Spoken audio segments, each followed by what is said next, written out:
एक लक्षात घ्या, माननीय अजितदादा हे तरुणांना संधी देत आहेत ही वृत्ती त्यांची दिसून आली। परंतु अजितदादा जे म्हणले की मी निवडणूक लढवण्यास इच्छुक नाही, तर आम्ही तसं होऊन देणार नाही।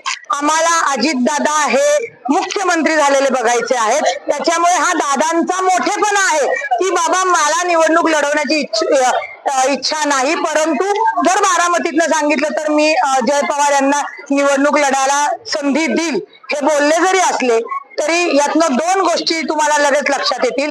आम्ही अजितदादांना निवडणूक लढून देणार नाही, असं होऊ देणार नाही। अजितदादा हे आमचे भावी मुख्यमंत्री आहेत। महाराष्ट्रातल्या माता भगिनींचं सक्षम नेतृत्व आहे आणि राहिला तरुणांना संधी देण्याची वृत्ती ती दादांकडे आहे, इतरांसारखे नाहीयेत। मीच माझ्याशिवाय कोणी नाही ही दादांची वृत्ती नाहीये आणि दादा हे तरुणांना, तरुणींना, माता भगिनींना संधी देतात, याच्यावरनं सिद्ध होतंय। आपल्या